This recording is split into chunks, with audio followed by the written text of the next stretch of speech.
ছাত্র জনতার অভ্যুত্থানের পর ভারতে পালিয়ে যান আওয়ামী লীগের সভাপতি ও সাবেক প্রধানমন্ত্রী শেখ হাসিনা।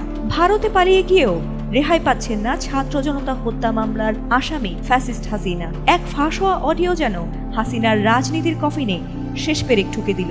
এ নিয়ে পত্রিকায় বিজ্ঞপ্তি প্রকাশ হলেও আদালতে শেখ হাসিনা নিজে যেমন উপস্থিত হননি, কিংবা কোনো আইনজীবীর মাধ্যমেও এর ব্যাখ্যা দেননি, যার ফলে আদালত অবমাননার মামলায় ছাত্র জনতার গণ অভ্যুত্থানের মুখে পালিয়ে যাওয়া শেখ হাসিনার 6 মাসের কারাদণ্ড দিয়েছেন আন্তর্জাতিক অপরাধ ট্রাইব্যুনাল।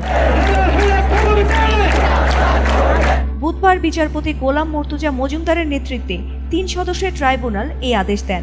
আইন অনুযায়ী এ ধরনের মামলায় কোনো পক্ষের জন্য সরকারি খরচে আইনজীবী নিয়োগের বিধান না থাকলেও ন্যায় বিচারের স্বার্থে শেখ হাসিনার পক্ষে এক আইনজীবী বা অ্যামিকাস কিউরি নিয়োগ দেন আদালত। নিয়োগের পর প্রসিকিউটর কাজী MH তামিম সাংবাদিকদের বলেন, ক্ষমতাচ্যুত প্রধানমন্ত্রী শেখ হাসিনা ও নিষিদ্ধ সংগঠন ছাত্রলীগ নেতা শাকিল আলম বুলবুলের বিরুদ্ধে আদালত অবমাননার অভিযোগে শুনানিতে একজন অ্যামিকাস কিউরি নিয়োগ দিয়েছেন আন্তর্জাতিক অপরাধ ট্রাইব্যুনাল।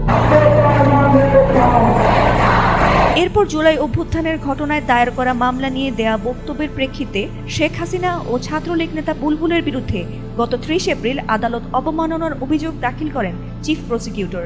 সেদিন ট্রাইব্যুনাল অভিযোগ গ্রহণ করে 15 মের মধ্যে অভিযুক্তদের জবাব দেওয়ার নির্দেশ দেন, কিন্তু ওই দিন কোনো জবাব দাখিল না করায় তাদের 25 মে ট্রাইব্যুনালে হাজির হওয়ার জন্য নির্দেশ দেওয়া হয়। আমার বিরুদ্ধে 227টি মামলা হয়েছে, তাই 227 জনকে হত্যার লাইসেন্স পেয়ে গেছি। গত কয়েক মাস আগে শেখ হাসিনার এমন একটি অডিও ভাইরাল হয়। পরে সিআইডি ওই কথোপকথনের ফরেনসিক করে সত্যতা পায়। এরপরই আদালত অবমাননার আবেদন দাখিল করা হয় ট্রাইব্যুনালে, আর এরই প্রেক্ষিতে শেখ হাসিনাকে 6 মাসের কারাদণ্ড দেয় আদালত। ফাতিমা সুলতানা, ATN বাংলা।